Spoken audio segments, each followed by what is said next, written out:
हाँ जी, good evening students. आज मैं आपको डीए का 7th लेक्चर प्रोवाइड करने जा रहा हूँ। 7th लेक्चर के अंदर हम लोग आज इनकम एक्सपेंडिचर टाइप के जो भी क्वेश्चंस हैं ना, वो सारे के सारे क्वेश्चंस आज हम लोग डिस्कस करेंगे। ठीक है, इनकम एक्सपेंडिचर टाइप के जो भी क्वेश्चंस हैं वो सारे डिस्कस करेंगे। अब ये जो इनकम और एक्सपेंडिचर टाइप है, ये टाइप उठाई क्यों है मैंने, क्योंकि यूजीसी के अंदर ना इस टाइप के क्वेश्चन पूछे गए हैं पहले भी। ठीक है, अब देखिए इनकम एक्सपेंडिचर टाइप का मतलब क्या बनता है। सबसे पहले ग्राफ समझने से पहले, सबसे पहले बार ग्राफ समझने से पहले हमें ये समझना है कि इनकम और एक्सपेंडिचर का मतलब क्या बनता है। उसके लिए बच्चों मैं थोड़ा सा ना प्रॉफिट एंड लॉस चैप्टर को यूज़ करूँगा। मैं प्रॉफिट एंड लॉस चैप्टर को यूज़ करूँगा कि प्रॉफिट को कैसे आप लोग कंसिडर करेंगे, लॉस को आप लोग कैसे कंसिडर करेंगे, वो चीज़ें हम लोग लेके चलेंगे। उसके हिसाब से ही हम क्वेश्चन का आंसर निकाल पाएंगे। अब देखिए कैसे। लेट अस सपोज आपको मैं बोलूँ कि एक आर्टिकल का कॉस्ट प्राइस मार्केट में था 10,000 रुपीज़। एक आर्टिकल का कॉस्ट प्राइस मार्केट में था 10,000 रुपीज़ और उस आर्टिकल को एक शॉपकीपर में सेल किया 15,000 का। एक आर्टिकल का कॉस्ट प्राइस था 10,000 का और उसको सेल कितने में किया, उसने 15,000 में सेल कर दिया। तो मुझे इतना पता है कि इस ट्रांजैक्शन के अंदर क्या हो रहा है, प्रॉफिट हो रहा है। क्योंकि ये देखो, ये हमारा क्या है, क्रय मूल्य है और ये हमारा क्या है, विक्रय मूल्य है ना। अब ये हमारा क्रय मूल्य और ये हमारा विक्रय मूल्य है। मैं जानबूझ के आपको हिंदी इंग्लिश बता रहा हूँ ताकि हिंदी मीडियम वालों को भी समझ आए और इंग्लिश मीडियम वालों को भी समझ आए। क्या था भाई, कॉस्ट प्राइस कितना था, 10,000 था। सेलिंग प्राइस कितना था, 15,000 था। अब आपको मैं बोल रहा हूँ कि आपको क्या डिसाइड करना है कि वो पर्सन जो है वो प्रॉफिट में चल रहा है या लॉस में चल रहा है। तो आप एक बात देखिए, मुझे इतना पता है कि अगर हमारा selling price greater than cost price हो तो हमें क्या होता है, प्रॉफिट होता है। कैसे, आप सोचिए भाई, मैं कम पैसों में कोई चीज़ लेके आया हूँ, मैं कम पैसों में कोई चीज़ लेके आया हूँ और ज़्यादा पैसों में उस चीज़ को मैं बेच रहा हूँ। तो एक सिंपल सी बात है, मैं उसमें किस में चल रहा हूँ, प्रॉफिट में चल रहा हूँ। मैं उस ट्रांजैक्शन में किस में चल रहा हूँ, प्रॉफिट में चल रहा हूँ। तो देखिए, प्रॉफिट के केस में सेलिंग प्राइस हमेशा किससे बड़ा होता है, कॉस्ट प्राइस से बड़ा होता है। और अगर आपको प्रॉफिट निकालना ही हो तो आप लोग क्या बोलेंगे, प्रॉफिट क्या होगा, सेलिंग प्राइस माइनस क्या होगा, कॉस्ट प्राइस। प्रॉफिट क्या होगा, सेलिंग प्राइस माइनस क्या होगा, कॉस्ट प्राइस। अब अगर ध्यान से देखें तो सेलिंग प्राइस कितना है मुझे बताओ, 15,000। सेलिंग प्राइस कितना है हमारा, 15,000 माइनस अगर मैं लेके चलूँ कॉस्ट प्राइस को, तो कॉस्ट प्राइस कितना है हमारा, 10,000। तो अगर मैं इस ट्रांजैक्शन में प्रॉफिट निकालता हूँ तो प्रॉफिट कितने का आता है, 5,000 का। आप लोग ये समझ रहे होंगे, सर ने लिखा इनकम एक्सपेंडिचर है, करवा प्रॉफिट एंड लॉस रहे हैं, इसको मैं यूज़ करूँगा। आप थोड़ा सा समझिए इन चीज़ों को कैसे करवा रहा हूँ मैं। मैंने आपको बोला कॉस्ट प्राइस कितना था, 10,000, सेलिंग प्राइस कितना था, 15,000। प्रॉफिट के केस में सेलिंग प्राइस हमेशा किससे बड़ा होता है, कॉस्ट प्राइस से होता है। और अगर आपको प्रॉफिट निकालना हो तो आप लोग क्या बोलते हो, सेलिंग प्राइस माइनस क्या होगा, कॉस्ट प्राइस। तो selling price minus cost price, 15,000 minus 10,000 कितना बना हमारा, 5,000। And if we have to find the profit percentage, if we have to find the profit percentage, तो वो क्या होगा, profit divide by cost price into कितना होगा, 100। अगर हमें प्रॉफिट परसेंटेज निकालना हो तो वो क्या होगा, profit divide by cost price into कितना होगा, 100। मैंने क्या बोला भाई, अगर तो प्रॉफिट निकालना हो selling price minus cost price, और अगर प्रॉफिट परसेंटेज निकालना हो तो profit divide by cost price into में 100। भाई बिल्कुल बेसिक सा स्टेप है। मैंने डिवाइड में कॉस्ट प्राइस क्यों लगाया, क्योंकि अगर प्रॉफिट लिखा हो या लॉस लिखा हो, इनके लिए बेस वैल्यू जो हमेशा बनती है वो हमेशा ही क्या रहती है, कॉस्ट प्राइस रहती है। भाई जब भी आपको प्रॉफिट निकालना हो या लॉस निकालना हो, आपकी जो बेस वैल्यू बनेगी वो हमेशा ही क्या बनेगी, कॉस्ट प्राइस ही बनेगा आपकी बेस वैल्यू। अब एक बात समझो यार, भाई मैंने ये चीज़ यहाँ पे क्यों लिखी है, मैंने इनकम और एक्सपेंडिचर को रिलेट करना है मुझे, मैंने ये चीज़ यहाँ पे क्यों लिखी है। तो आप एक चीज़ समझना पहले, भाई मुझे इतना समझ आ गया कि अगर मेरे को यहाँ पे लॉस होता तो जैसे हमने यहाँ पढ़ा कि प्रॉफिट के केस में सेलिंग प्राइस हमेशा कॉस्ट प्राइस से बड़ा होगा, वैसे लॉस के केस में सेलिंग प्राइस हमेशा कॉस्ट प्राइस से क्या होगा, छोटा होगा। प्रॉफिट के केस में सेलिंग प्राइस कॉस्ट प्राइस से बड़ा होगा, तो लॉस के केस में सेलिंग प्राइस कॉस्ट प्राइस से क्या होगा, छोटा होगा। और अगर आपको लॉस निकालना है तो आप लोग क्या बोलेंगे, सेलिंग प्राइस माइनस क्या होगा, कॉस्ट प्राइस। अगर आपको लॉस निकालना है तो आप लोग क्या बोलेंगे, selling price minus cost price. और अगर आपको लॉस परसेंटेज निकालना है तो वो क्या होगा, loss divide by cost price into 100। ये आया लॉस परसेंटेज, ये आया लॉस परसेंटेज। भाई अगर मैं किसी आइटम को, सपोज़ करो मैं किसी आइटम को अगर 10,000 रुपये में ख़रीद के लाता और मैं उसको 7,000 में बेच देता, अगर मैं किसी आइटम को 10,000 रुपीज़ में परचेज़ करके लाऊं और 7,000 रुपीज़ में मैं उसको सेल कर दूं, तो आप सोचो यार, मुझे नुकसान हो रहा है ना, मुझे नुकसान हो रहा है। कितने का हो रहा है, 3,000 का हो रहा है। मेरी बात समझ रहे हो। कॉस्ट प्राइस था 10,000, सेलिंग प्राइस था 7,000, तो मुझे हुआ लॉस इसके अंदर। लॉस कितने का हुआ, cost price minus selling price. और लॉस कितना आया, 3,000 का आया। लॉस कितना आया, 3,000 का आया। बिल्कुल बेसिक सा स्टेप बना लिया। तो हम एक बात समझ गए यहाँ पे कि प्रॉफिट के अंदर cost price selling price cost price से बड़ा होता है, लॉस के अंदर सेलिंग प्राइस कॉस्ट प्राइस से क्या होता है, छोटा होता है। अब देखो, लेट अस सपोज मैं इसको यहाँ से रब कर रहा हूँ, इस पार्ट को मैं इस पार्ट को यहाँ से रब कर रहा हूँ ताकि आपको एक स्टेप समझा पाऊँ। इन फॉर्मूलाज को हम लोग नोट रखेंगे ताकि आगे जाके आप लोग इन फॉर्मूलाज को समझ पाओ।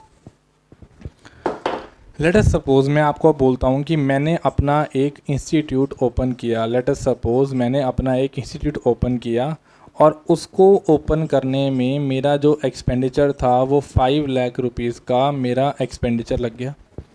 मैंने क्या बोला कि लेट अस सपोज मैंने अपना एक इंस्टीट्यूट ओपन किया और इंस्टीट्यूट ओपन करने में मेरा जो एक्सपेंडिचर लगा, मतलब मेरा जो खर्चा लग गया, बिल्डिंग वगैरह रेंट पे ली, कुछ सामान ख़रीदा, सारा खर्चा मेरा जो लग गया वो कितना लगा, 5 लाख रुपए, 5 लाख रुपीज़ लग गए। और उसके बाद मेरी जो 1 साल के बाद मैंने जब इनकम कैलकुलेट करी तो इनकम जो मेरी थी वो थी 12 लाख की। मेरी जो इनकम थी वो कितने की थी, 12 लाख की थी। मतलब एक सिंपल सी बात है, मैंने अपना एक्सपेंडिचर जो किया उस ईयर का वो टोटल कितना किया, 5 लाख का एक्सपेंडिचर किया। और मैंने जो अपनी इनकम कैलकुलेट करी, इनकम कितनी लग गई मेरी, 12 लाख रुपीज़ लग गई। अब एक बात सोचो यार भाई, एक्सपेंडिचर तो मेरा था 5 लाख का और मेरी जो इनकम आई है वो कितनी आई है, 12 लाख की आई है। तो आप मुझे बताओ, मेरी जो इंस्टीट्यूट है, मेरी जो कंपनी है XYZ, वो प्रॉफिट में चल रही है, लॉस में चल रही है। तो आप एक सिंपल सा आंसर दोगे, सर आपकी जो कंपनी है ना वो किस में चल रही है, प्रॉफिट में चल रही है। आपने कैसे डिसाइड किया कि भाई मेरा जो खर्चा था, मेरा जो एक्सपेंडिचर था वो था 5 लाख रुपीज़ का और मेरी जो इनकम थी वो कितने की थी, 12 लाख रुपीज़ की। तो मतलब मैं जो मेरा बिज़नेस चला रहा हूँ वो किस में चला रहा हूँ, प्रॉफिट में चला रहा हूँ, है ना भाई। और प्रॉफिट कितना, तो आपने बोला कि एक्सपेंडिचर इनकम माइनस क्या करवा दिया आपने, एक्सपेंडिचर। आपने बोला इनकम में से एक्सपेंडिचर को माइनस कर दो, वो आपका आ जाएगा प्रॉफिट। तो प्रॉफिट कैसे निकाला, आपने निकाला जी 12 लाख रुपए आपकी इनकम थी, 5 लाख रुपए आपका क्या था, एक्सपेंडिचर था। तो 12 लाख में से 5 लाख रुपए, 12 लाख में से 5 लाख आपने एक्सपेंडिचर कर दिया, तो आपको जो प्रॉफिट हुआ बिजनेस में कितने का हुआ, 7 लाख रुपीज़ का प्रॉफिट हुआ, 7 लाख रुपए का प्रॉफिट हुआ। तो एक सिंपल सी बात हमने क्या सीखी है कि अगर हमें प्रॉफिट डिसाइड करना है तो इनकम माइनस एक्सपेंडिचर करना है। तो हम लोग बोल सकते हैं कि मैंने एक्सपेंडिचर किया, दैट मीन्स मैंने अपनी सर्विसेज आपको बेची हैं, है ना। तो मतलब मैंने सर्विसेज खरीदी हैं, तो मतलब मेरे को क्या लगा यहाँ पे, कॉस्ट प्राइस लगा। ये मतलब मैंने इंस्टीट्यूट एक्सपेंडिचर में अपने खड़ा किया, तो मतलब मेरा इंस्टीट्यूट चलाने में जो टोटल कॉस्ट प्राइस लगा वो कितने का लगा, 5 लाख रुपीज़ का लगा। और मैंने अपनी सर्विसेज आपको बेची और बेचकर जो मेरे को इनकम हुई कितने की हुई है, 12 लाख की हुई है। तो मतलब ये मेरा क्या बना, सेलिंग प्राइस बना। तो आप लोगों को कंफ्यूज करने के लिए ये टाइप बनाई गई है, इनकम एक्सपेंडिचर टाइप। एक्चुअल में कोई इनकम एक्सपेंडिचर टाइप एग्जिस्ट ही नहीं करती है। ये सारे के सारे जो क्वेश्चन है वो किस पे चलते हैं, हमारे कॉस्ट प्राइस और सेलिंग प्राइस के बेस के ऊपर चलते हैं। ये सारे के सारे जो क्वेश्चन चलते हैं हमारे किस पे चलते हैं, कॉस्ट प्राइस और सेलिंग प्राइस पे चलते हैं।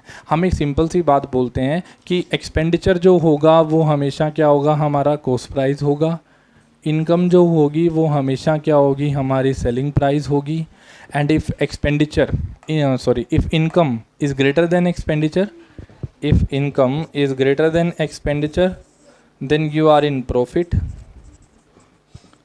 And if income is less than expenditure then you are in loss. एक सिंपल सी बात है, अगर आपकी जो इनकम है वो आपके एक्सपेंडिचर से ज़्यादा हो तो आपकी प्रॉफिट होता है, अगर आपकी इनकम जो है एक्सपेंडिचर से कम हो तो आपको क्या होता है, लॉस होता है। दो चीज़ें हमने सीख ली और वही प्रॉफिट परसेंटेज आएगा, वही लॉस परसेंटेज आएगा। चीज़ समझ पा रहे हो भाई? इनकम की बात करी जाए तो वो क्या होगा, हमारा सेलिंग प्राइस होगा, और एक्सपेंडिचर की बात करी जाए तो वो क्या होगा, हमारा कॉस्ट प्राइस होगा। तो इनकम अगर एक्सपेंडिचर से बड़ी हो तो हमें क्या होता है, प्रॉफिट होता है। इनकम अगर एक्सपेंडिचर से छोटी हो तो हमें क्या होता है, लॉस होता है।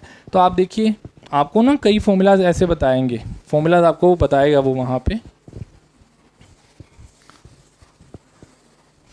पे फॉर्मूलाज को कैसे लिखेगा, आपको कंफ्यूज करने के लिए ऐसे लिखा होगा वहाँ पे, जानबूझ के फॉर्मूला बताया जाएगा आपको। Profit percentage is equal to income minus expenditure divide by expenditure into 100। आप मुझे एक बात बताओ, मैंने आपको ये चीज़ यहाँ नहीं करवाई है। प्रॉफिट कैसे निकलता है भाई, selling price minus cost price, sorry, profit कैसे निकलता है, selling price minus cost price. तो आप देखिए ज़रा, selling price minus cost price, income क्या होती है, सेलिंग प्राइस होती है, एक्सपेंडिचर क्या होता है, कॉस्ट प्राइस होता है। तो ये सेलिंग प्राइस था, उसमें से कॉस्ट प्राइस कर दिया minus, divide by cost price, into में कितना 100, ये हमारा बना प्रॉफिट परसेंटेज, ये हमारा बना प्रॉफिट परसेंटेज। और अगर लॉस परसेंटेज लिखा होगा तो आपको बताएगा expenditure minus income divide by expenditure into 100। वही बात आ गई भाई, जब लॉस निकालना हो तो कैसे निकालते हैं, cost price minus selling price करते हैं। थोड़ा गलत लिख दिया, cost price minus selling price करते हैं। तो आप देखिए, एक्सपेंडिचर में से इनकम माइनस होती है, डिवाइड बाय एक्सपेंडिचर होता है, इनटू में 100 होता है, that is loss percentage and that is the profit percentage. आपको ये दो चीज़ें बहुत यूज़ करनी पड़ेंगी। आपको पता होना चाहिए मैं क्या चीज़ें लिख रहा हूँ यहाँ पे। I hope all of you understand. ये दो फॉर्मूलाज मैंने करवाए हैं, एक बार दोबारा देख लो। प्रॉफिट परसेंटेज जो होगा वो income minus expenditure divide by expenditure into 100 होगा, और लॉस परसेंटेज जो होगा वो क्या होगा, expenditure minus income divide by expenditure into क्या होगा, 100 होगा। ठीक है, अब आप देखिए इसके अंदर दो फॉर्मूलाज और हम डिराइव कर लें। देखो फॉर्मूलाज भी क्या हैं, बेसिक सा कंसेप्ट है, वो यूज़ करवा रहा है आप लोगों को बार बार। इन दो फॉर्मूलाज को मैं साइड पे नोट कर लूँगा ताकि आगे जाके हमें दिक्कत ना हो। ठीक है, हमने अभी क्या सीखा, प्रॉफिट परसेंटेज क्या होगा, income minus expenditure divide by expenditure into 100, and loss percentage क्या होगा, expenditure minus income divide by expenditure into 100, that is loss percentage. ये बनेगा।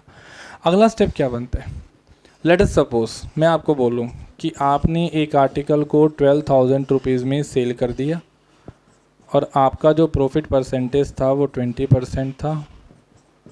आपको कॉस्ट प्राइस बताना है, क्या बनेगा। आपको क्या बोला गया कि आपने एक आर्टिकल को 12,000 में सेल कर दिया, प्रॉफिट परसेंटेज जो था कितना था, 20% था।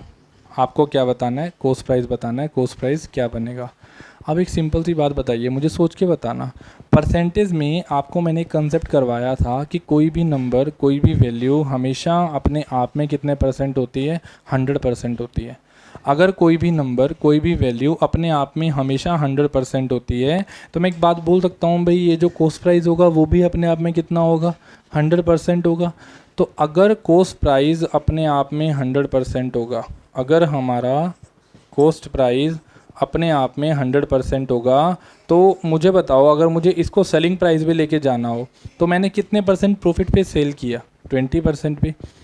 कॉस्ट प्राइस अपने आप में 100% होगा, मैंने प्रॉफिट में बेचा है, इसको कितने परसेंट प्रॉफिट में बेचा, 20% प्रॉफिट में सेल किया। तो क्या मैं एक बात बोल सकता हूँ भाई कॉस्ट प्राइस के 120% में सेल किया। मैंने कैसे बोली ये बात, आप सपोज़ करो मैं एक आर्टिकल है, कॉस्ट प्राइस उसका है 9,000 रुपीज़। मैंने आपको बोला कि आपने ना इस पर 30% प्रॉफिट कमाना है, आपको सेलिंग प्राइस बताना है मुझे, क्या होगा। आप क्या बोलोगे कि सर एक सिंपल सी बात है कि आपने कॉस्ट प्राइस बताया 9,000, प्रॉफिट परसेंटेज बताया 30%, आपने पूछा है सेलिंग प्राइस, तो आप एक बात बोलोगे कि सर देखो कोई भी नंबर, कोई भी वैल्यू अपने आप में हमेशा कितने परसेंट होती है, 100% होती है। तो 100% होती है तो प्रॉफिट कितना मांगा है आपसे, 30% का। तो आप बोलेंगे जी मुझे पता है कॉस्ट प्राइस का अगर 130% निकाल दूँ, कॉस्ट प्राइस अपने आप में 100% होगा, प्रॉफिट हो रहा है 30% का, तो अगर कॉस्ट प्राइस का 130% निकाल दूँ तो वो क्या आ जाएगा हमारा सेलिंग प्राइस। अगर मैं कॉस्ट प्राइस अपने आप में 100% तो है ही है ना। आप लिखोगे तो क्या लिखोगे यार, 9000 और 9000 का 30% ऐड करोगे, और जब आप 30% ऐड करोगे तो वो 2700 ऐड करोगे, वो आएगा 11700। तो आपने किया क्या इनडायरेक्टली, ये था 100%, ये था 30%, जब आपने ऐड किया तो ये कितने परसेंट आ रहा है, 130%। तो क्यों ना हम ये चीज़ें दो बार करने की बजाय हमेशा एक ही स्टेप लगाएं कि किसी भी नंबर को जब आपने परसेंटेज में इंक्रीज़ करवाना है तो आपने डायरेक्टली उसका 10% 20% इंक्रीज़ करवा के ही लिखना है।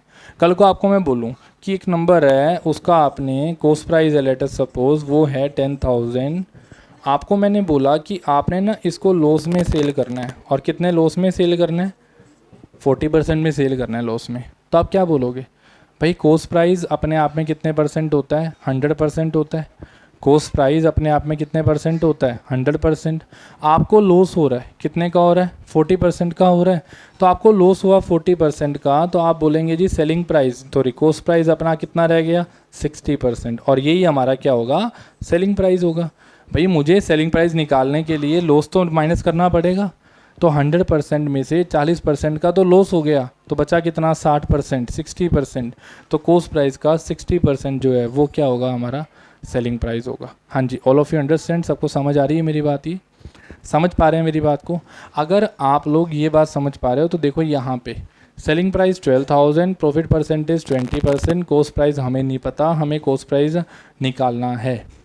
तो एक सिंपल सी बात मैंने यहाँ पे क्या बोली, भाई देखो हमें पता है कि इसको प्रॉफिट है 20% का, तो ऑब्वियस सी बात है भाई जो कॉस्ट प्राइस जितना भी हो we don't know about the actual value here, we are not concerned with the actual value, but we know that every number is 100% in itself, है ना। तो एक नंबर अपने आप में हमेशा 100% होता है, और हमें जो प्रॉफिट हुआ वो 20% का हुआ। तो अगर 20% का प्रॉफिट हुआ तो कॉस्ट प्राइस का 120% जो है वो कितना है हमारा, 12,000 है। तो अगर कॉस्ट प्राइस का 120% 12,000 है तो कॉस्ट प्राइस की वैल्यू 12,000 डिवाइड बाय 120 इंटू 100, तो कॉस्ट प्राइस आ गया, कितना आ गया हमारा, 10,000। That is your cost price, 10,000 that is your cost price. समझ पा रहे हो मेरी बात को, मैंने क्या बोला, भाई कोई भी नंबर अपने आप में हमेशा कितने परसेंट होता है, 100% होता है, ठीक है। जितना आपको प्रॉफिट या लॉस हुआ वो आप लगा के चल लो, उसके हिसाब से आपका आंसर निकल आएगा। आप देखिए ज़रा इस स्टेप को देखना ज़रा, मैं दोबारा से यूज़ करता हूँ।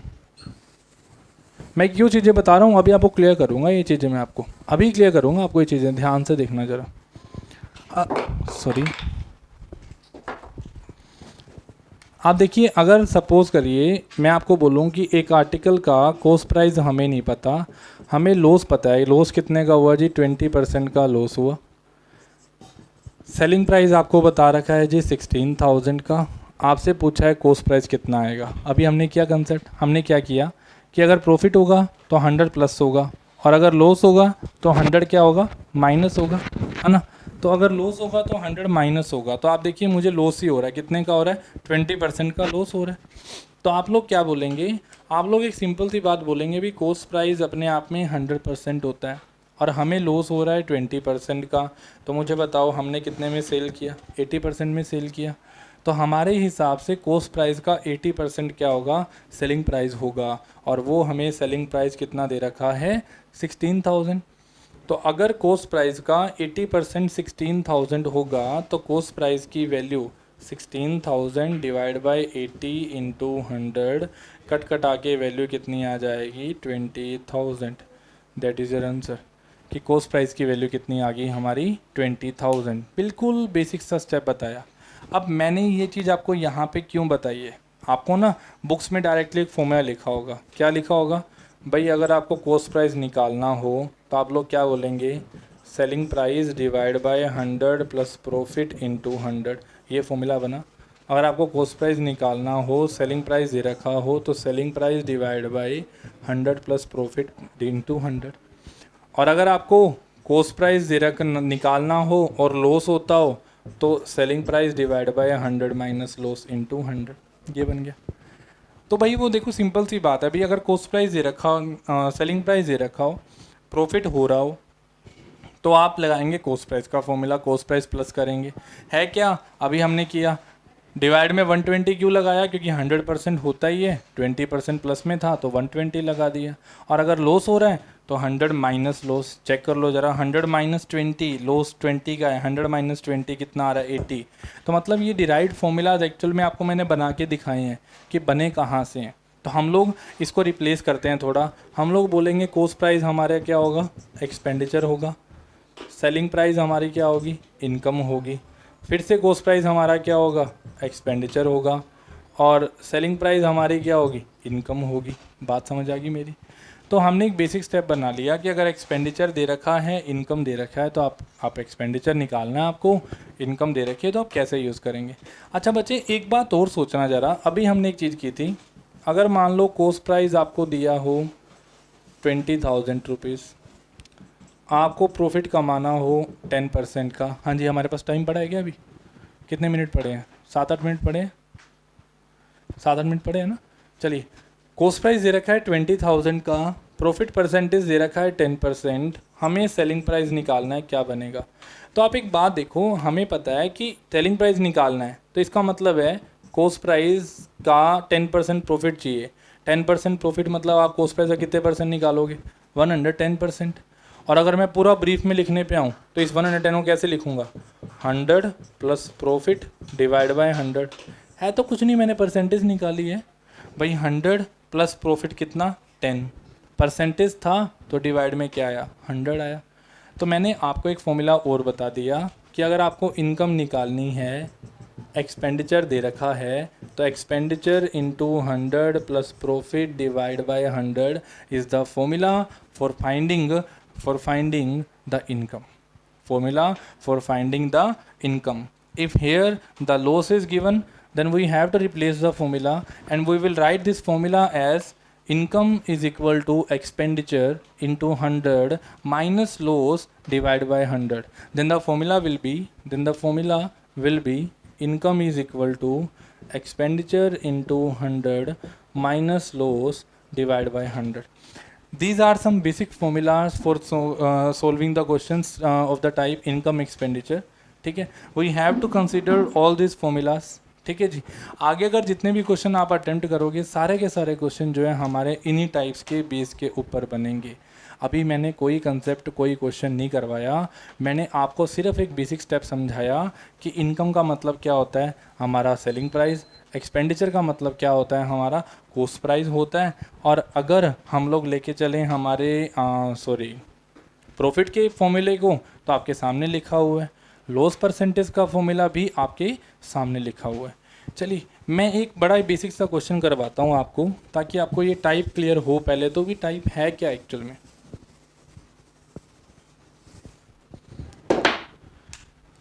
अब मान लीजिए एक सिंपल सा कंसेप्ट मैं यहाँ पे लिख के दे दूँ आपको, मान लो कि if the ratio of expenditure of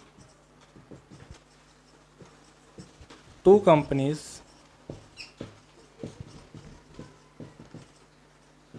A and B in 2011 and 2012 was 5:6, and the profit percentage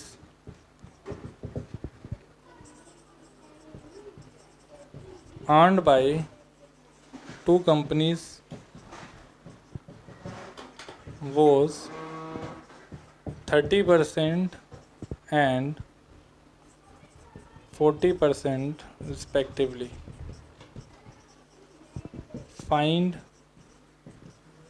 the ratio of their income. आपको ये गिवन दे रखा है, बड़ा ही बेसिक सा क्वेश्चन लिखवाया मैंने आपको, देखो ध्यान से सुनना मेरी बात को, मैं क्या बोल रहा हूँ। आपको बोल रखा है भी if the ratio of expenditure of two companies A and B in 2011 and 12 was 5:6 and the profit percentage earned by two companies was 30% and 40% respectively. Find the ratio of their income. आपको ये निकालना है। तो देखो आप क्या करोगे इसके लिए, आप लोग एक सिंपल सा स्टेप बोलोगे, भाई हमें एक्सपेंडिचर दे रखा है, एक्सपेंडिचर का मतलब हमें क्या दे रखा है, कॉस्ट प्राइस दे रखा है। इनकम का मतलब हमें क्या निकालना है, सेलिंग प्राइस निकालना है। तो आपको दे रखा है एक्सपेंडिचर निकालना है, सेलिंग प्राइस, प्रॉफिट दे रखा है या लॉस, प्रॉफिट। तो आप देखिए एक्सपेंडिचर दे रखा है, इनकम निकालनी है, सेलिंग प्राइस निकालना है, तो ये फॉर्मूला यूज़ करेंगे हम लोग। हम बोलेंगे कि देखो जी रेशो क्या है, गिवन हमारी 5:6 है। Here we assume the common number as x, 5x and 6x. Now we know every number is 100% in itself, and this is given as cost price here, and the cost price is always 100% in itself, है ना। अगर हम देखें तो 30% profit हो रहा है, तो एक्सपेंडिचर ये लिखा 100 प्लस प्रॉफिट, कितना लिखूँ बताओ, 100 प्लस 30 कितना लिखूँ बताओ, 130 डिवाइड बाय कितना लिखूँ 100। वैसे ही 6x इंटू हमें प्रॉफिट कितना हो रहा है 40%, 40% का मतलब क्या लिखूँगा 140 डिवाइड बाय 100, बस बात ख़त्म। ये एक्सपेंडिचर था, मैंने इनकम में कन्वर्ट कर दिया, तो 5x इंटू 130 बाई 100 और 6x इंटू 140 बाई 100। तो अगर मैं इसको 100 से 100 कट कर दूं तो क्या फ़र्क पड़ेगा, इसको आगे से कट कर दूं तो क्या फ़र्क पड़ेगा, कुछ कटता तो है नहीं, x कट गया, 13 इंटू 5 कितना आया 65 आया, 13 इंटू 5 कितना आया 65 आया, और 14 इंटू 6 कितना आया 84 आया। तो आप लोगों का आंसर आएगा इस क्वेश्चन का कि जो इनकम की रेशो आएगी वो कितनी आएगी हमारी 65:84 इज़ योर फाइनल आंसर। आप लोग इसको नोट करेंगे। आज मैंने आपको सिंपल सा बेसिक सा स्टेप बताया है, अभी हम इसको कंटिन्यू करते हैं। आप एक बार नोट करिए, मैं अगले क्वेश्चंस लिखता हूँ आपके सामने। चलिए जी, अब फिर आपके सामने मैंने 2 क्वेश्चन लिखे हैं सेम टाइप के बेस के ऊपर, ताकि क्वेश्चंस इसलिए लिख रहा हूँ ताकि आप लोगों को पहले टाइप समझ आए, उसके बाद मैं आपको लास्ट में जब ये लेक्चर ख़त्म करूँगा ना, उससे पहले एक प्रॉपर डीए के क्वेश्चन करवाऊँगा, उसके बेस पे हम 3-4 क्वेश्चन 5 क्वेश्चन जो भी आ रखे हैं वो सारे क्वेश्चंस कंप्लीट करेंगे, ठीक है। आज की क्लास में मेरे हिसाब से यूजीसी वाले बच्चों के लिए मेन जो डीए के क्वेश्चन है ना, वो मैंने सारे क्लास में आपके डिस्कस कर दिए हैं, ठीक है। चलिए, if the ratio of expenditure of two companies A and B in the year 2012 and 13 was 5:6, आपको ये दे रखा है, और आगे आपको बोल रहा है कि इनकम की रेशो निकालनी है if the profit percentage was 20% and 70% respectively। फिर से वही बात, एक्सपेंडिचर दे रखा है, इनकम पूछी है, तो आपको इनकम की रेशो पूछी है, income of A ratio income of B. Expenditure दे रखा है, क्या दे रखा है 5:6, आप इसको 5x मान लो, इसको 6x मान लो। आप देखिए यहाँ प्रॉफिट हो रहा है, कितना हो रहा है 20%, एंड यहाँ लॉस लेके चलो, चलो लॉस कितने परसेंट है 30%। आप क्या बोलेंगे, आप बोलेंगे भी इनकम, आपके पास एक्सपेंडिचर है, मुझे पता है अपने आप में कितने परसेंट है 100% है, मुझे प्रॉफिट हो रहा है कितने परसेंट का 20% का, तो 5x इंटू 120 डिवाइड बाई 100। अच्छा यहाँ पे अगली बार लॉस हो रहा है कितने का 30% का, लॉस अगर 30% का हुआ तो 6x इंटू 100 माइनस 30 कितना आया 70/100। ये आपस में कट गया, ये आपस में कट गया, 6 के टेबल पे 2 गया, तो 2 इंटू 5 कितना आ जाएगा, ये आ जाएगा 10x, रेशो कितना आ जाएगा 7x, x भी कट गया, क्या रेशो आ गई है 10:7, that is the ratio of income. भाई सिंपल स्टेप समझा दिया, इनकम निकालनी है, एक्सपेंडिचर के लिए ये यूज़ कर रहा हूँ। अगर जो बच्चे समझ पा रहे हैं, प्योर मैथ समझ पाते हैं जो, तो आपको पता है कोई भी नंबर अपने आप में 100% होता है। प्रॉफिट हो तो 100 प्लस करके मल्टीप्लाई कर देना, लॉस हो तो 100 माइनस करके मल्टीप्लाई कर देना। क्यों फॉर्मूलाज को याद करना, एक सिंपल सी बात है। हाँ, अगर आपको लगता है कि बस पेपर के पॉइंट ऑफ व्यू से करना है तो आप फिर फॉर्मूलाज को याद करो, तभी मैंने ये 4 फॉर्मूलाज लिखे हैं यहाँ पे, इनको हम डेली बेसिस पे यूज़ करेंगे। अब देखिए एक और क्वेश्चन, सेम सा क्वेश्चन आपको एक और दे रखा है, वो भी देखें ज़रा। क्वेश्चन क्या है वो देखो ज़रा।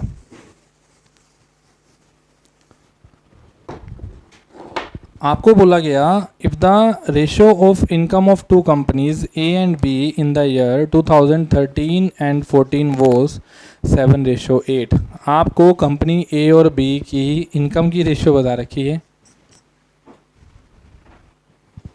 एक minute,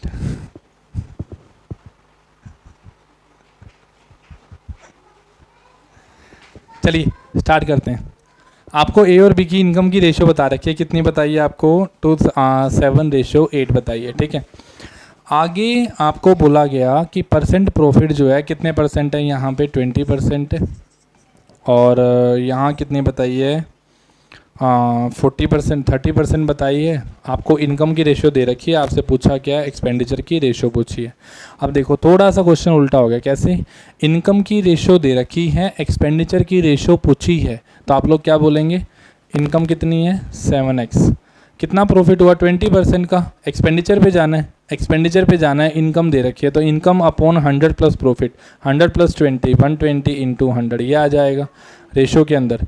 8x divide by 100 plus profit कितना आएगा? 130 इंटू 100 आ जाएगा। ये आपस में कट जाएगा, ये आपस में कट जाएगा, तो ये 13 इंटू 7 अगर करें, 13 इंटू 7 कितना आ जाएगा? 91। 12 इंटू 8 कितना आ जाएगा? 96। तो क्या रेशो आ जाएगी? 91:96 इज़ योर फाइनल आंसर। आपको मैंने क्या बोला भाई? 7x upon 120 into 100, 8x upon 130 into 100। सो जब हमने रेशो बनाई तो 13 इंटू 7 कितना बना?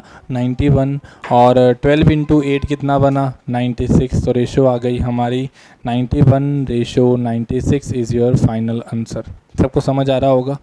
एक एग्जांपल ऐसी और करो ताकि आपको और समझ आए। एक एग्जांपल और करो ऐसी, देखिए ज़रा। अब अगर मान लीजिए आपको दे रखा हो कि एक कंपनी की इनकम की जो रेशो है एक ए और बी की, वो आपको दे रखी है 9:11, ठीक है, 9:11 ये दे रखा है। और आपको बोला गया कि इस कंपनी को ना 2011 में प्रॉफिट हुआ, कितने का हुआ? 40% का हुआ। और इस कंपनी बी को लॉस हुआ, लॉस कितने का हुआ? 30% का हुआ। इस कंपनी ए को प्रॉफिट हुआ 40% का, इस कंपनी बी को लॉस हुआ 30% का, ठीक है। आगे आपको बोला जा रहा है कि आपने एक्सपेंडिचर की रेशियो बतानी है, तो भाई आप समझ ही गए होंगे, ये 9x और ये कितना है? 11x है। तो 9x पे प्रॉफिट हो रहा है कितने का? 40% का, तो 140 डिवाइड बाई 100। 11x पे लॉस हो रहा है 30% का, तो 11x into 100 minus 30, 70 divide by 100। ये आपस में खत्म, ये आपस में ख़त्म, 7 2 ज़ा 14, सो 9 2 ज़ा 18 हेयर एंड दिस इज़ ज़ा 11। तो क्या रेशो आ गई हमारी?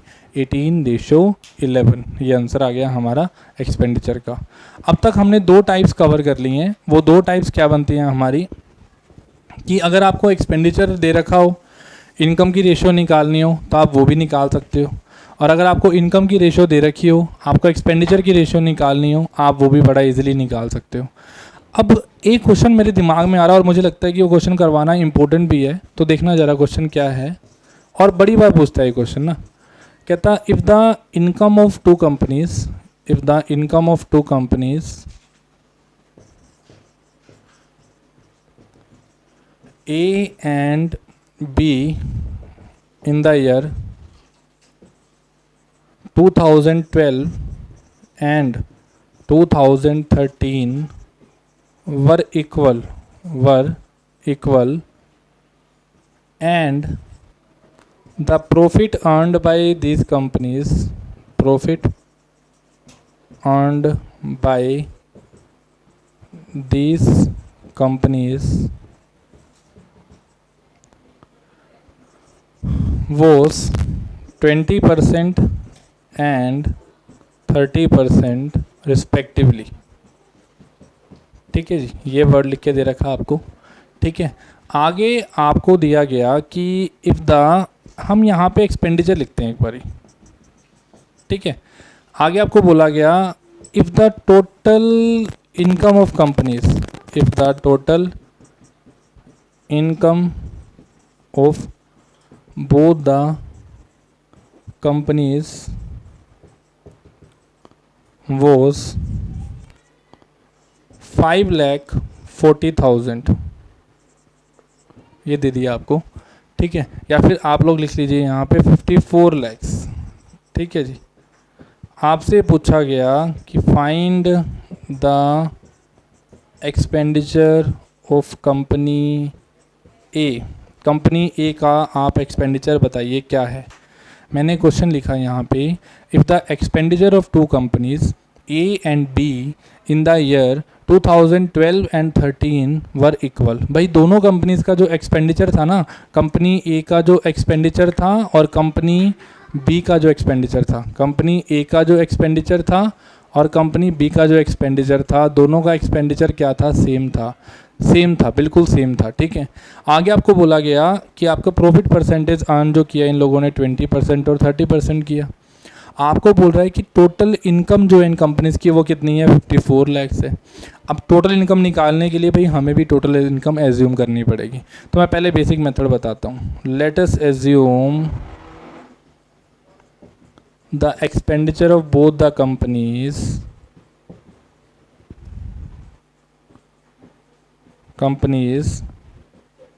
As x. ये हमने यहाँ पे एक्सपेंडिचर एज्यूम कर लिया कि इनका जो एक्सपेंडिचर है वो क्या लगेगा, एक्स लगेगा। इन फॉर्मूलाज को रब कर देते हैं। अब आप लोगों ने लिख लिया होगा इन फॉर्मूलाज को। Let us assume the expenditure of both the companies as x. दोनों कंपनीज का एक्सपेंडिचर एक्स एज्यूम कर लिया। अब कंपनी ए का एक्सपेंडिचर भी एक्स एज्यूम कर लिया और कंपनी बी का एक्सपेंडिचर भी एक्स एज्यूम कर लिया। ये है हमारा एक्सपेंडिचर। आगे आपको बोल रहा है कि इनका प्रॉफिट परसेंटेज जो है वो कितने परसेंट है, 20% and 30%। We have to change the concept here, right the 50 lakhs कर लो यहाँ पे, अदरवाइज पॉइंट्स में जाएगा, पॉइंट से बचाने के लिए किया, अदरवाइज तो कोई दिक्कत नहीं है। आप देखिए मुझे इतना पता है कि ये एक्स है, ये एक्स है ना। अब इसका जो प्रॉफिट परसेंटेज है वो 20% है, इसका प्रॉफिट परसेंटेज कितना है, 30% है। अब मुझे इतना पता है कि इन दोनों की टोटल इनकम जो बता रखी है वो 50 लैक्स बता रखी है। अब टोटल इनकम 50 लैक्स बताइए। टोटल इनकम 50 लैक्स होने का मतलब क्या बन जाता है भाई, अगर इनकम निकालें तो वो एक्स का कितने परसेंट होगा, 120% होगा। और यहाँ पे बी की इनकम निकालूँ तो वो क्या होगा, एक्स का कितने परसेंट होगा, 130% होगा। समझाने की ज़रूरत नहीं है, आई थिंक आपको मैंने बड़ा डिटेल में समझा चुका हूँ ये चीज़ें। अब आगे देखिए, इसकी इनकम है एक्स का 120/100, इसकी इनकम है एक्स का 130/100। तो क्या मैं ये नहीं बोल सकता कि टोटल जो इनकम बनेगी वो एक्स का 250/100 बनेगी, हाँ या ना भाई। इसका x का 120/100 ये ए की इनकम बनी, b की इनकम क्या बनी, x का 130/100 ये b की इनकम बनी। तो टोटल जो इनकम बनी वो x का 250/100 बनी। सब समझ रहे हो मेरी बात को। और अगर टोटल इनकम x की 250/100 बनती है, हमारे हिसाब से ये इनकम है, उसके हिसाब से कितनी है, 50 लैक्स है। मैंने बिल्कुल बेसिक स्टेप बताया कि मेरे हिसाब से x का 250/100 बनता है 50 लैक्स। आगे सोल्व कर दो भाई, क्या दिक्कत है। x की वैल्यू 50 × 100 डिवाइड बाई 250, तो ये कट जाएगा 5 पे, ये कट जाएगा 20 पे। तो x की वैल्यू कितने लैक्स आ जाएगी, 20 लैक्स आ जाएगी। तो कंपनी ए का जो एक्सपेंडिचर आया वो कितने लैक्स आया, 20 लैक्स आया। और वैसे ही कंपनी बी का जो एक्सपेंडिचर आएगा वो भी कितना आ जाएगा, 20 लैक्स। क्या किया, एक्सपेंडिचर ये था, प्रॉफिट परसेंटेज ये थी, कंपनी ए की इनकम अलग से निकाली, कंपनी बी की इनकम अलग से निकाली, फिर दोनों की इनकम को ऐड ऑन किया और ये किसके इक्वल आया, 50 लैक्स के। तो कंपनी ए और बी का यहाँ से एक्स की वैल्यू निकाल लाया हमें। समझ आ रही है मेरी बात, बिल्कुल बेसिक समझ आ रहा है मेरी बात का। अच्छा एक बात देखो यार भाई, मैं इस क्वेश्चन को ना पॉइंट्स पे कर चुका था और मैंने ये क्वेश्चन दिमाग में बनाया, मैंने आंसर भी दिमाग में निकाला इसका। कैसे, अभी आपको मैंने एक चीज़ समझाई थी, कोई भी नंबर, कोई भी वैल्यू हमेशा अपने आप में कितनी होती है, 100% होती है। अगर कोई भी नंबर 100% है तो आप एक बात सोचो, कंपनी ए अपने आप में कितने परसेंट होगी, 100%। कंपनी बी भी अपने आप में कितने परसेंट होगी, 100%। और दोनों इक्वल है तो ऑब्वियसली बात है 100 दोनों का तो होगा ही होगा। इसका प्रॉफिट कितना था, 20%। इसका प्रॉफिट कितना था, 30%। तो आप देखना जरा ये कितना बना भाई, 120%। कंपनी ए की जो इनकम होगी वो कितनी होगी, 120%। और कंपनी बी की जो इनकम होगी वो कितनी होगी, 130%। तो जब आपको ये लाइन लिख के दे रखी हो ना, जब इक्वल है तो इसका मतलब इसका एक्सपेंडिचर और इसका एक्सपेंडिचर क्या है, इक्वल है। अगर एक्सपेंडिचर इक्वल है तो मतलब इसका इनकम जो बनेगी वो इन दोनों का सम बनेगी। तो आप बस डायरेक्टली लिखेंगे ये चीज़ कि एक्स का 120 प्लस 130 कितना बना 250/100, वो किसके इक्वल आएगा 50 लैक्स के इक्वल आएगा। वहाँ से आंसर आ जाएगा डायरेक्टली आपका। I hope all of you understand, सबको बेसिक स्टेप समझ आया होगा कि मैंने क्या बेसिक स्टेप बनाया है, वो चीज़ आप समझ पा रहे हो मेरे हिसाब से, है ना। चलिए आपको मैं एक डीआई का क्वेश्चन करवाता हूँ, फिर आज ये टाइप जो है हमारी ख़त्म हो जाएगी। अभी हम लास्ट क्लास में इसी लेक्चर के लास्ट तक हम लोग डीआई का क्वेश्चन लिखते हैं, क्वेश्चन क्या बनता है। चलिए आप लोग नोट कर लीजिए इसको, अगर आपने नोट करना है या स्क्रीनशॉट ले लो इसका, देखते हैं आगे। हाँ जी, अभी एक्चुअल में जो डीए लिखी है ना आपके सामने, मैंने थोड़ा सा इसको मैंने मॉडिफाई किया है। मतलब एक्चुअल में तो बार ग्राफ दिया हुआ था, उसके ऊपर कोई डायग्राम से कुछ टाइप्स थी, उनको रीड करना पड़ना था। मुझे लगा कि वो बोर्ड पे अप्रोप्रिएट डायग्राम नहीं बना पाऊंगा, तो मैंने उसकी वजह से ही आपके पास टाइप जो आपको ऐसे लिख के दी है कुछ भी नहीं, पर्टिकुलर ईयर्स का प्रॉफिट दे रखा है, कंपनी ए का और कंपनी बी का प्रॉफिट दे रखा है आपको। अब सबसे बड़ी बात यह है कि देखो क्वेश्चन क्या दे रखा है। Expenditure of company A in 1994 and 1995 are rupees 12 lakh and rupees 14 lakhs। आपको कंपनी ए और कंपनी ए का आपको 1994 का और 1995 का, मतलब मैं ईयर ही लिखता हूँ, चलो यहाँ पे 1994 रेशो 1995 आपको दे रखा है। क्या प्रॉफिट दे रखा है 12 लैक्स और 14 लैक्स दे रखा है। अब देखो आपको टोटल इनकम पूछे, टोटल इनकम बताओ। देखो एक सिंपल सी बात है, हमें पता है कि ये हमें इनका इनकम बता रखा है, एक्सपेंडिचर बता रखा है, इनकम पे जाना है। तो हमें 1994 का पहले तो कंपनी ए का प्रॉफिट देखना पड़ेगा। कंपनी ए का 1994 का प्रॉफिट कितना है 50%। अगर इसकी इनकम निकालूँ तो क्या लिखूँगा 12 × 150 डिवाइड बाई 100, ये लिखूँगा इनकम। और वैसे ही कंपनी बी पे अगर जाऊँ तो कंपनी बी का जो आपको इनकम दे रखी है 1995 की, पहले तो एक्सपेंडिचर देखो ज़रा, कंपनी ए का ही है, सॉरी ए का ही 1995 का प्रॉफिट कितना है 60%। इसका एक्सपेंडिचर था 14 लाख, इसकी इनकम निकालूं तो 14 × 160 डिवाइड बाय क्या करूँगा 100, ये आपस में ख़त्म, ये आपस में ख़त्म, एक ज़ीरो यहाँ कट रही, काट कटा दो।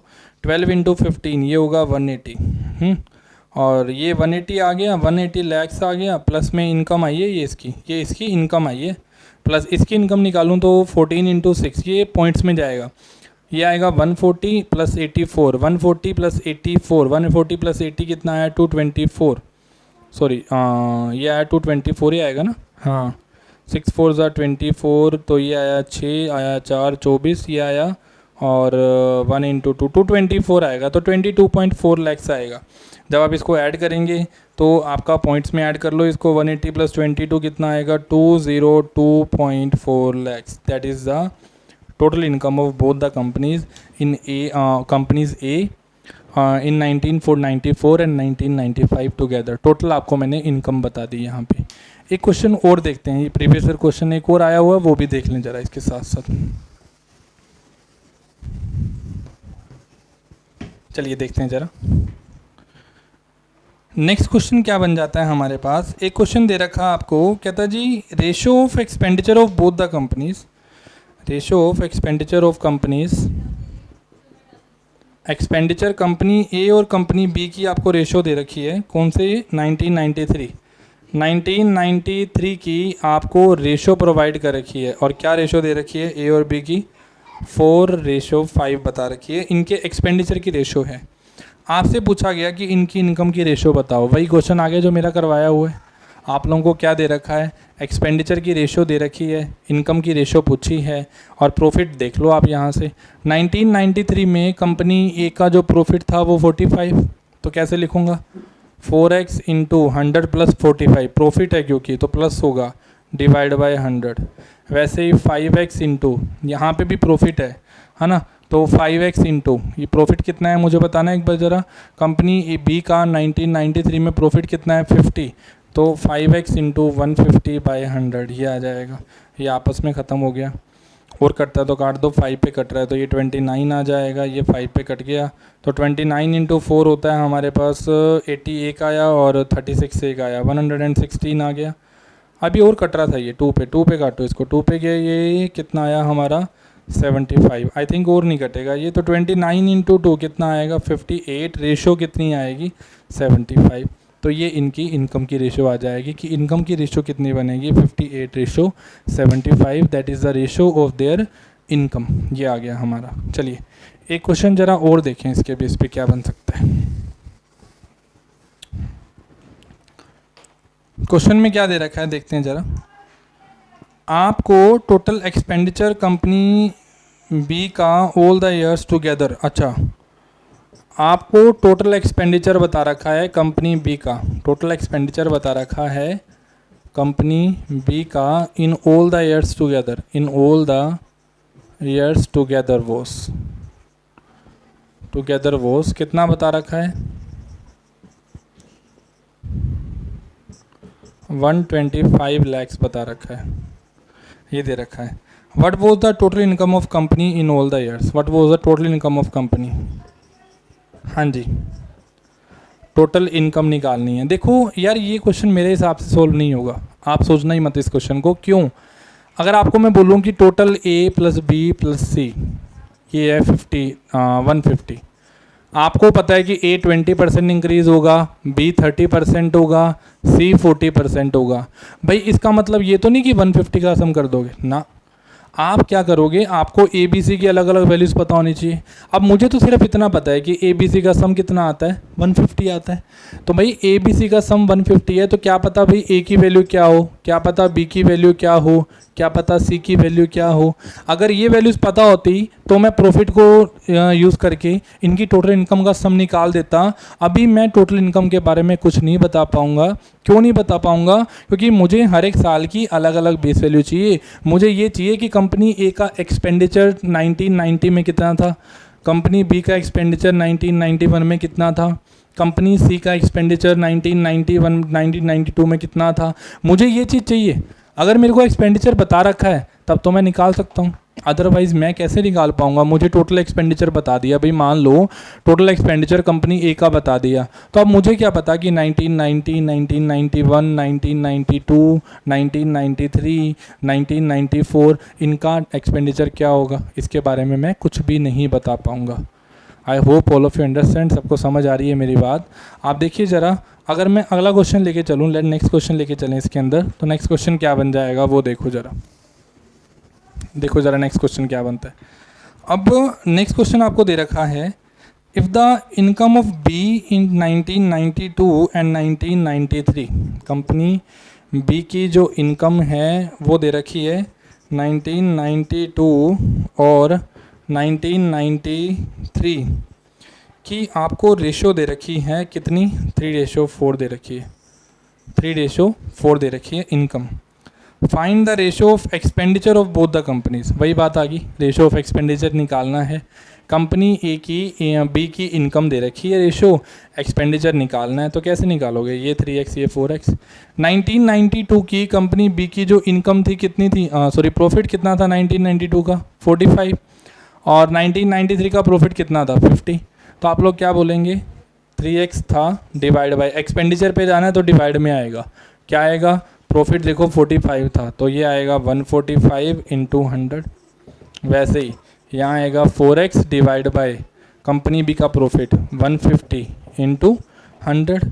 तो अगर आगे कट करें तो ये 100 से 100 कट गया है ना, और ये 5 पे कट रहा है, ये आ रहा है 30, और ये आ रहा है हमारे पास 29, और तो कुछ करता नहीं आई थिंक। तो ये मल्टीप्लाई कर दो, फिर नहीं 2 पे काट दो इसको भी, 15 आएगा, जितना काट सकते तो काट दो।